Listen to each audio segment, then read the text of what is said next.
तो इस सीरीज़ की स्टार्टिंग में हमें हमारा मेन कैरेक्टर हारुतो दिखाया जाता है, जो कि एक बस में सफ़र करके कहीं पर जा रहा होता है।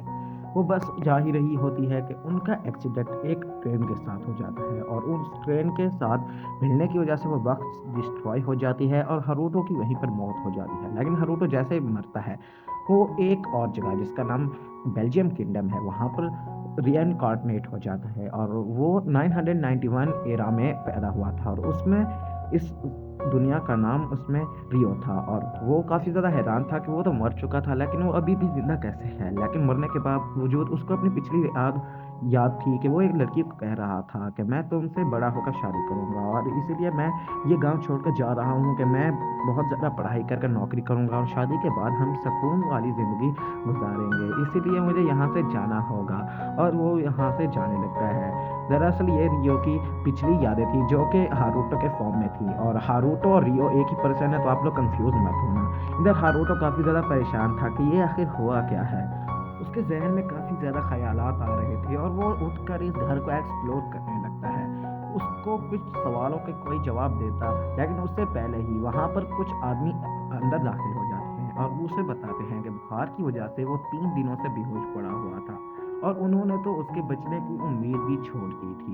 इधर रियो, जो कि काफ़ी ज़्यादा परेशान था कि मैं तो हारुतो था और ये लोग मुझे रियो क्यों बुला रहे हैं, और इधर उन लोगों को कोई फ़र्क नहीं पड़ता कि वो रियो जिंदा मर रहा गया है या फिर अभी ज़िंदा है। वो लोग तो अपना खाना एन्जॉय कर रहे थे। उनमें से एक आदमी कहता है कि तुम यहाँ से बाहर चले जाओ, क्योंकि रियो की बॉडी से काफ़ी ज़्यादा स्मेल आ रही थी और उनको खाना खाने में काफ़ी ज़्यादा प्रॉब्लम हो रही थी और वो उसको बाहर जाने के लिए कहने लगते हैं। इधर रियो, जो कि काफ़ी ज़्यादा परेशान था, वो करता तो बेचारा क्या करता, आखिर वो एक छोटे से बच्चे की बॉडी में जो रिइंकार्नेट हुआ था और वो वहाँ से जाने के लिए तैयार हो जाता है और घर के बाहर आ जाता है। अब रियो को काफ़ी ज़्यादा भूख लग गई थी, वो तो फिर एक बुश से जाकर थोड़ी-सी बेरीज़ तोड़कर उनको खाने लगता है। रियो बाहर आ ही रहा था और वहाँ पर कुछ लड़कियों का ग्रुप आ जाता है और उनमें से एक लड़की आकर रियो से पूछने लगती है कि क्या तुमने पर्पल बालों वाली लड़की को देखा है? दरअसल उसका लड़की का नाम सेलिया है और सेलिया उससे पूछती है कि तुमने उसे कहीं देखा है? तो रियो बताता है कि नहीं, मैंने ऐसी किसी भी लड़की को आस-पास में नहीं देखा।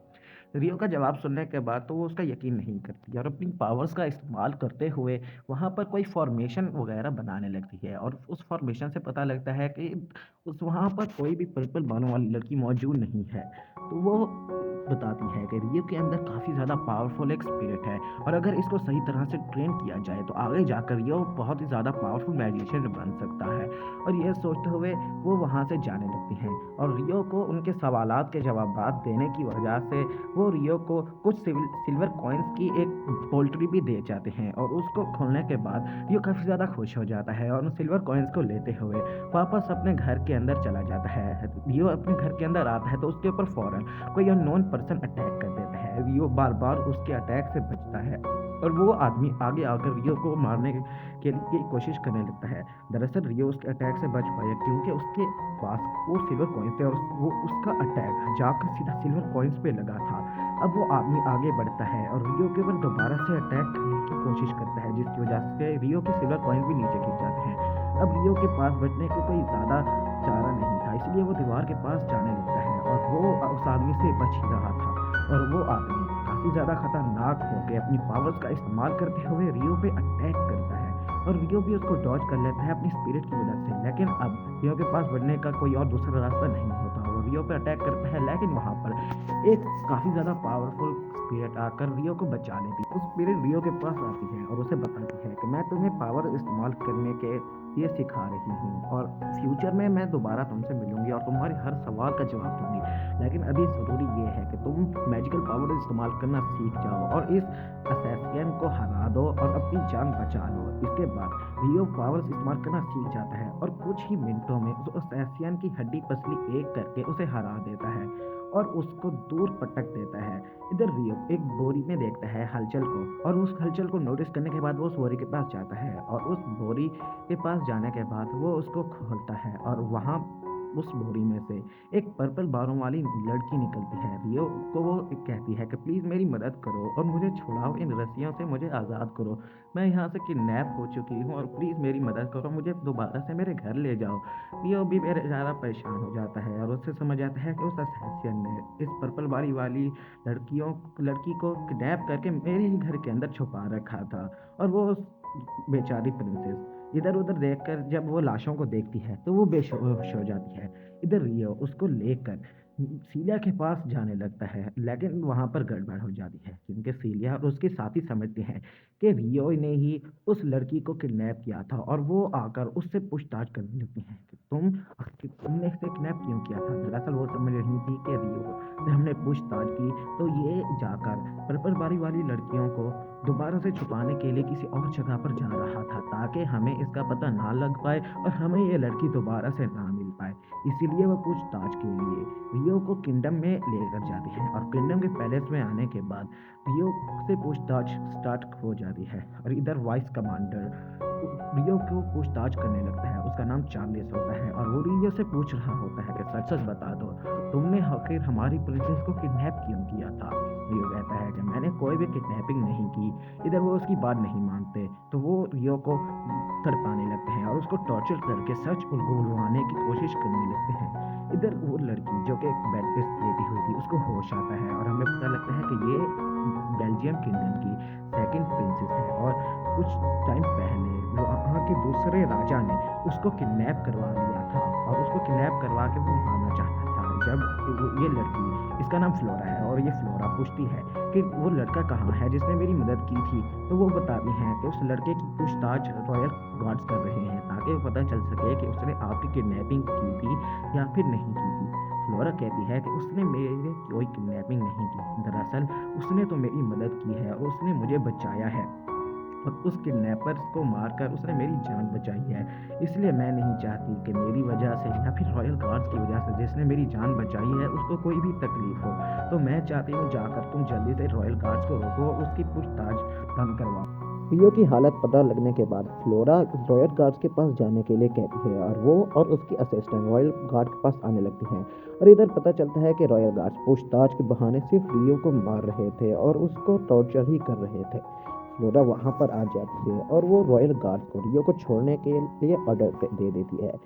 प्रिंसेस की बात मानते हुए रॉयल गार्ड्स उसको छोड़ देते हैं और रियो के नीचे आते ही वो बेचारा नीचे गिर कर बेहोश हो जाता है। इधर फ्लोरा जाकर उसको संभालने लगती है और उसको अपनी मैजिकल पावर से हील करने शुरू कर देती है। थोड़ी देर के बाद हमें दिखाया जाता है कि रियो एक बेड पे सोया हुआ है और वहाँ पर सीलिया बैठी हुई है जो कि रियो को हील कर रही थी थोड़ी टाइम से। और थोड़े टाइम हील करने के बाद रियो को होश आ जाता है। सीलिया रॉयल गार्ड्स के बिहेवियर की वजह से रियो से माफ़ी मांगती है और उसे बताती है कि ये रॉयल गार्ड्स हैं और उन्होंने तुम्हारी बहुत परेशान किया, इसलिए मुझे माफ़ कर दो और मेरी वजह से तुम्हें जो भी परेशानी हुई है उसके लिए मैं जिम्मेदार हूँ और मैं तुमसे माफ़ी मांगती हूँ। और वो उसे बताती है कि दरअसल यहाँ के किंग ने तुम्हें यहाँ पर शाम की पार्टी में इनवाइट किया है और वो तुमसे पर्सनली मिलकर तुमसे अपनी बेटी की जान बचाने के लिए शुक्रिया अदा करना चाहते हैं। ये पूछता है कि आखिर वो मुझसे ऐसे क्यों मिलना चाहेंगे। सीलिया बताती है कि वो तुम्हें थैंक यू बोलना चाहते हैं। और इधर हमें किंग और क्वीन के साथ फ्लोरा को भी दिखाया जाता है। रियो वहाँ पर आता है और उनके सामने बो डाउन करता है। उधर किंग उनको शुक्रिया अदा करते हैं और कहते हैं कि तुम्हारा बहुत शुक्रिया, तुमने मेरी बेटी की जान बचाई और हम तुम्हें रॉयल अकेडमी में जाने के लिए परमिशन देते हैं। रॉयल अकेडमी दरअसल उस किंगडम की सबसे ज़्यादा पावरफुल मैजिकल अकेडमी है और यहाँ पर नंबर 1 पे है और उसके आसपास कोई भी दूसरा आदमी नहीं भटक सकता और यहाँ पर सिर्फ नोबल से स्टडी करते हैं। इधर रियो फर्स्ट डे अपनी क्लास में अटेंड करता है और सबको अपना इंट्रोडक्शन देता है। सारे रॉयल बच्चे उसको देखकर काफ़ी ज़्यादा चिढ़ने लगते हैं और उसका मजाक बनाने लगते हैं। रियो लेकिन उनकी बात नहीं सुनता और जाकर अपनी सीट पे बैठ जाता है और खामोशी से अपना काम करने शुरू हो जाता है। इधर वो बच्चे उसकी सारी क्लास के सामने मजाक उड़ाना शुरू कर देते हैं, लेकिन इधर भी रियो उनको कुछ नहीं कहता और वो अपनी बुक्स निकाल कर स्टडी करना स्टार्ट कर देता है। और रियो के साथ काफ़ी ज़्यादा बच्चे उससे अभी नफरत करते हैं क्योंकि वो नोबल नहीं है। और इधर हमें दिखाया जाता है कि मिस सीलिया उसको कुछ ज्ञान दे देती है और इधर रियो और उसके क्लासमेट स्वॉर्डशिप की प्रैक्टिस कर रहे थे, अपना डिफेंस और अटैक को मजबूत कर रहे थे। उनके टीचर रियो को बुलाते हैं और उसको कहते हैं कि आओ और मुझ पे स्वॉर्ड से अटैक करो। रियो क्योंकि अपनी पिछली लाइफ में एक यूनिवर्सिटी का स्टूडेंट था, तो वो उसको थोड़ी बहुत स्वॉर्ड चलाना आती थी, इसीलिए वो स्वॉर्ड पकड़कर अपने टीचर के ऊपर अटैक कर देता है। और उसकी स्वॉर्डशिप काफ़ी ज़्यादा बेहतर थी दूसरे बच्चों के मुकाबले में। वो काफ़ी ज़्यादा कड़ी टक्कर दे रहा था अपने टीचर को। वो अटैक करता है और डिफेंड भी कर रहा होता है। उसके टीचर काफ़ी ज़्यादा इम्प्रेस थे और उसकी क्लास के बच्चे ये देखकर शॉक थे। वो बताते हैं कि मैं दरअसल एक रॉयल गार्ड हूँ और तुम्हारी स्वॉर्डशिप से काफ़ी ज़्यादा इम्प्रेस हूँ। तुम काफ़ी ज़्यादा बेहतर हो दूसरे बच्चों से। उन सभी के टीचर रियो से कहते हैं कि बेटा, तुम्हारी स्वॉर्डशिप काफ़ी बेहतरीन है और मुझे तुम पे काफ़ी ज़्यादा इंटरेस्ट आ चुका है, इसीलिए तुम अगर चाहो तो तुम इलाइट सोल्जर बन सकते हो और तुम जब कभी भी चाहो मेरे पास आ सकते हो और मैं तुम्हें ट्रेनिंग दूंगा ताकि तुम एक रॉयल गार्ड बन सको। लेकिन रियो उनके ऑफर को ठुकरा देता है। ये सभी स्टूडेंट देखकर काफ़ी ज़्यादा हैरान होते हैं कि रियो एक रॉयल गार्ड के मौके को ठुकरा रहा है। और इधर हम देखते हैं कि रियो और उसके क्लासमेट्स क्लास में टेस्ट लिख रहे होते हैं और टेस्ट खत्म हो जाता है और रियो क्लास के बाहर आता है और उसको अपनी पुरानी लाइफ की यादें आने लगती हैं और वो सोचने लगता है कि पुरानी लाइफ में उसकी भी कोई जिंदगी थी। लेकिन वो फिर खुद को समझाता है कि वो हारूटो था और हारूटो अब मर चुका है। अब मैं इस दुनिया में रियो हूँ और रियो अब मेरी ज़िंदगी मुझे अपनी ही बनानी होगी और अब उस ज़िंदगी को भूल जाना चाहिए जो कि पहले मैं गुजार चुका हूँ। और वैसे भी अब मैं रीइंकारनेट हो चुका हूँ एक दूसरे वर्ल्ड में, तो मुझे अपनी ज़िंदगी पर फोकस करना चाहिए, ना कि अपनी पास्ट लाइफ पर। और उसके बाद हम देखते हैं कि रिजल्ट अनाउंस होता है और रिजल्ट में रियो ही फर्स्ट आया था। ये देखकर तो सारे बच्चे हैरान थे और एक नोबल बहुत ज़्यादा नाराज़ होकर रियो के पास आता है और उसे कहता है कि तुमने ज़रूर ही चीटिंग की होगी, वरना तुम जैसा गरीब और नालायक लड़का जिसको कुछ महीनों पहले कुछ लिखना पढ़ना भी नहीं आता था, वो आखिर कैसे एग्ज़ाम में टॉप कर सकता है। तुमने ज़रूर चीटिंग की होगी।